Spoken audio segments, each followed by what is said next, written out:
Hello my lovely student, this is Mansi. Welcome back to the channel. So आप बच्चों के half yearly exams हो चुके हैं एंड रिजल्ट्स आपको मिल चुके होंगे। एंड जिन बच्चों ने अच्छा परफॉर्म किया है, very good, keep it up, आगे भी ऐसे ही मेहनत करते रहो। लेकिन यहाँ पे हम उन बच्चों के बारे में बात करने वाले हैं जो कि इतना अच्छा परफॉर्म नहीं कर पाए एंड अब वो बहुत ज़्यादा स्ट्रेस्ड है। काफ़ी बच्चों के मेरे पास मैसेज आए हैं। सो इस सेशन में हम सब बातें करने वाले हैं, क्या क्या प्रॉब्लम है, किन वजह से वो प्रॉब्लम्स आई होंगी एंड आगे के हम कैसे अच्छे परफॉर्म कर सकते हैं, वो सब हम यहाँ पे इस सेशन में डिस्कस करेंगे। सो पहली बात कर लेते हैं क्या क्या बहुत बच्चों के मेरे पास डीएम्स आए एंड उसमें से जो कॉमन प्रॉब्लम्स है ना वो मैं एड्रेस कर रही हूँ। कुछ बच्चों का है कि पेरेंट्स ऑफ कोर्स बहुत डिसअपॉइंटेड है, हम अच्छे से मैम मेहनत करते हैं लेकिन फिर भी मार्क्स नहीं आते तो पेरेंट्स बहुत डांटते हैं, अच्छा नहीं लगता। कुछ बच्चों के साथ है कि मैम मेरा मैथ्स का पेपर स्पेशली अच्छा नहीं हुआ, क्यों नहीं हुआ, मैं समझ नहीं आया, ब्लैंक आउट क्यों हो गई। सो ये प्रॉब्लम्स होती हैं। कुछ लोग ट्यूशन टीचर से परेशान है कि भाई वो बहुत गुस्सा करते हैं, बार बार प्रॉब्लम्स पूछते हैं तो वो नहीं हेल्प कर पाती। सो इन सभी प्रॉब्लम्स को हम कैसे ठीक कर सकते हैं, आपको एक चीज़ समझ लेनी है कि आप 9th क्लास के बच्चे हो।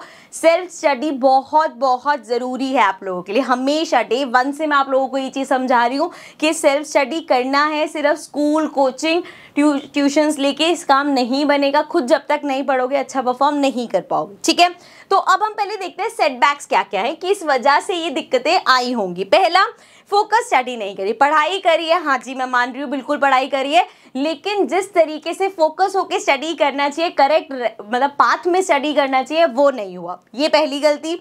दूसरी गलती रही है कंसिस्टेंसी बिल्कुल नहीं रही। बच्चे ऐसे हैं एग्जाम टाइम में सुबह 5 बजे उठ के भी पढ़ाई करते रहेंगे पूरा पूरा दिन, लेकिन बाकी दिन एग्जाम खत्म, पढ़ाई खत्म।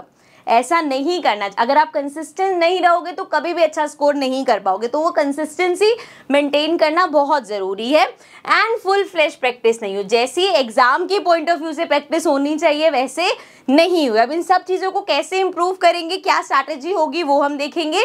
देखो एक चीज़ अपने माइंड में बिठा लो, जितने भी बच्चे डिसहार्टन होकर बैठे हुए ना, हम देखो उदास होने से, परेशान होने से कुछ भी नहीं होगा। जो आ गया रिजल्ट उसको तो आप चेंज नहीं कर सकते, लेकिन मेहनत करके आगे आने वाला रिजल्ट तो हम चेंज कर सकते हैं ना।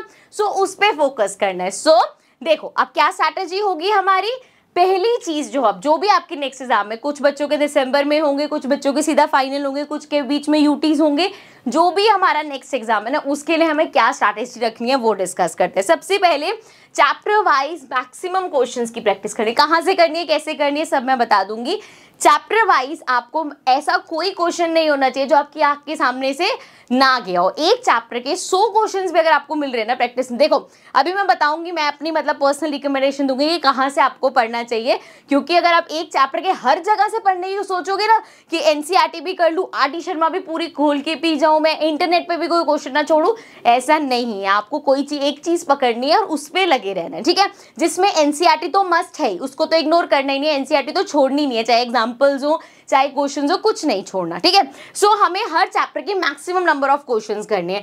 देन रॉन्ग आंसर पे एनसीईआरटी पढ़ो। अब यहाँ पे मैं क्या कहना चाह रही हूँ कि जब भी आप कोई आंसर गलत करते हो तो आप देखोगे एक ही तरह के क्वेश्चंस बार बार हम ना एक ही मिस्टेक रिपीट करते हैं। उसका रीजन क्या है कि कुछ कंसेप्ट है जो हमें समझ नहीं आ रहा और वो इसी कंसेप्ट की वजह से हम बार बार सेम गलती कर रहे हैं। आपकी एनसीईआरटी बुक इतनी अच्छी बनी हुई है, आपके पास एग्जाम्पल से पहले जो थ्योरी वगैरह होती है ना उसको अगर आप पढ़ोगे तो हर टॉपिक को इतने अच्छे से क्लैरिफाई कर रखा है कि जब आपका कंसेप्ट क्लियर होगा तो अपने आप वो मिस्टेक्स जो हो रही है वो कम हो जाएंगी। ठीक है, नेक्स्ट चीज़ है हमारी पढ़ाई शुरू कर दो भाई। मुझे पता है अभी बच्चों के दिमाग में चल रहा होगा कि दिवाली फेस्टिवल आ रहा है, अभी तो फेस्टिवल सीजन है, एक बार दिवाली खत्म हो जाए देन मैं अच्छे से पढ़ाई करना स्टार्ट कर दूंगा। ऐसा नहीं करना, आप अभी से पढ़ाई स्टार्ट कर दो। दिवाली आएगी, 2 दिन की छुट्टी ले लेना, 2 दिन मत पढ़ाई करना, लेकिन ऐसा मत करो कि वेट करो दिवाली जाएगी उसके बाद स्टार्ट करूँगी, उसके बाद किसी का बर्थडे आ जाएगा, कभी कुछ हो जाएगा, कभी कुछ, तो उस चीज़ में नहीं पढ़ना। अभी से मतलब अभी से पढ़ाई स्टार्ट करनी है। ओके, नेक्स्ट है क्वांटिटी नहीं क्वालिटी चाहिए। अब जो हम पढ़ाई कर रहे हैं उसमें हमें क्वालिटी स्टडी चाहिए। आप करते क्या हो ना कि मैम ने बोला मैक्सिमम नंबर ऑफ क्वेश्चंस कर लो, सो 1 मार्क वाले सारे क्वेश्चंस की प्रैक्टिस लगे हुए रजिस्टर भरने में। जो हाई वेटेज वाले क्वेश्चंस है, जो ऐसे चैप्टर्स हैं जो बहुत ज्यादा मार्क्स के आते हैं, उनको इग्नोर कर रहे हो। तो भैया क्वालिटी पे ध्यान दो। सिर्फ क्वांटिटीज करने से कुछ नहीं होगा, गलत ना क्वांटिटी कर रहे हो। आपको क्वालिटी स्टडी होगी तो क्वांटिटी अच्छी रहती है, समझ रहे हो। सो आपको क्वालिटी मेंटेन करनी है कि अगर आप कोई चैप्टर कर रहे हो तो उसके क्वालिटी क्वेश्चंस करो। इसलिए मैंने आपको बताया था कि मैं आपको बता दूंगी कहाँ से कौन सी बुक में से करना चाहिए। ठीक है, नेक्स्ट है month wise pre plan. Pre planning करके रखो, first month, second month, third month. और ये जो प्लानिंग है ना, इसमें एक पॉइंट मैं हाईलाइट करती हूँ कि प्लानिंग किस हिसाब से आप लोग करोगे कि 10 चैप्टर करने हैं, पहले महीने में 2 चैप्टर, फिर 4 चैप्टर, फिर 5 चैप्टर। इस तरीके से नहीं, इसको रिवर्स कर दो। पहले महीने में मैं 5 चैप्टर या 4 चैप्टर, रैंडम नंबर बोल रही हूँ, ये चैप्टर खत्म करने हैं। उससे नेक्स्ट मंथ में 3 चैप्टर, उससे नेक्स्ट मंथ में 2 चैप्टर। कम करते हुए जाना है, बढ़ाते हुए नहीं जाना। एंड में जितना ज्यादा बचेगा उतना प्रेशर क्रिएट होगा, जितना कम बचेगा प्रेशर अपने आप ही कम हो जाएगा। तो इस हिसाब से हमें मंथ की प्लानिंग करते हुए जाना है, मंथ वाइज। ठीक है, अब क्या क्या चीजें बिल्कुल अवॉइड करनी है इस टाइम पे? By any online course now.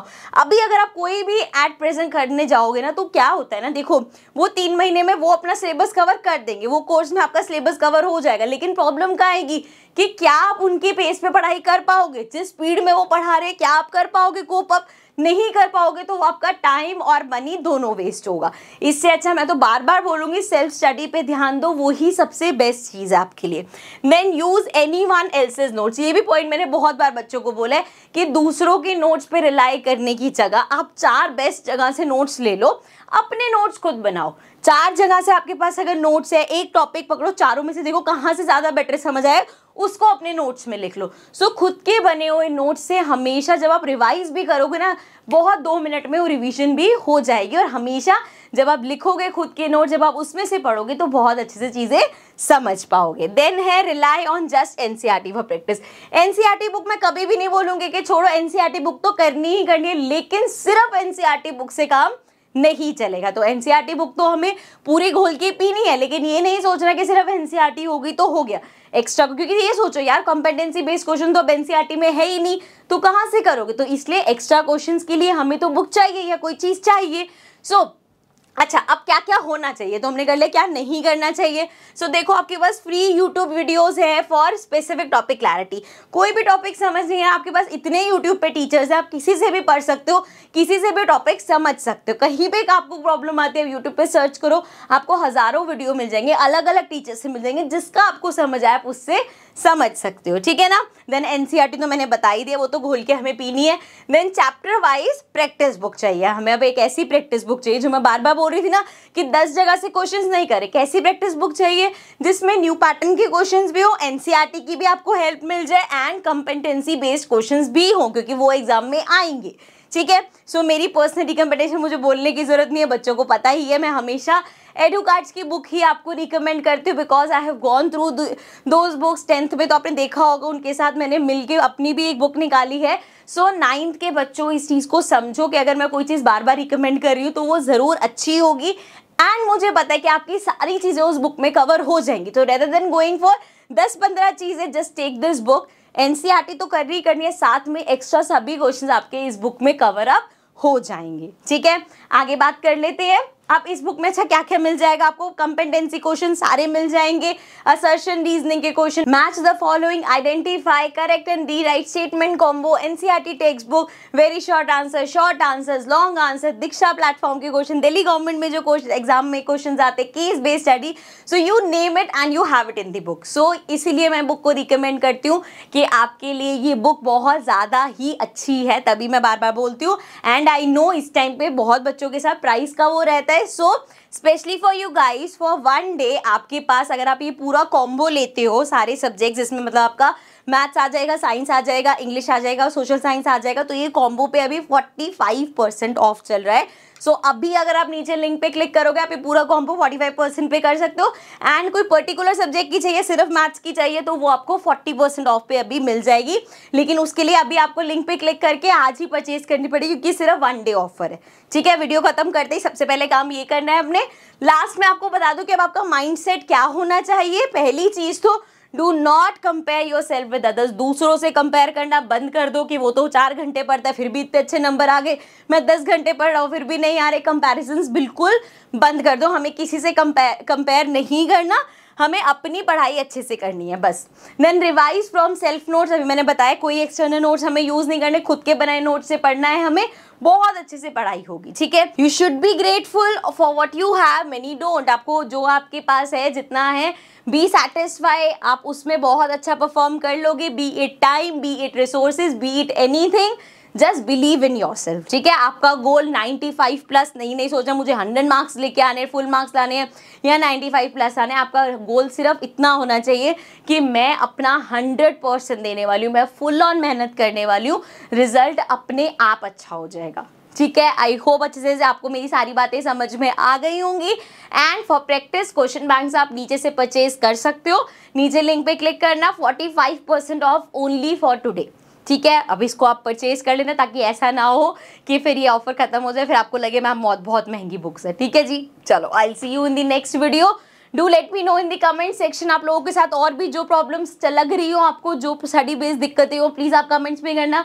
I know आपको लगता होगा मैम रिप्लाई नहीं करती, but I go through your comments, बहुत ज़्यादा कमेंट्स होते हैं, बहुत ज़्यादा डीएम्स होते हैं, इसलिए मैं पर्सनली एक को रिप्लाई नहीं कर पाती, but I go through them and मैं आपकी प्रॉब्लम्स को इसी तरह वीडियोज़ में एड्रेस करती रहूँगी। Okay, so I see you in the next video, take care and bye bye.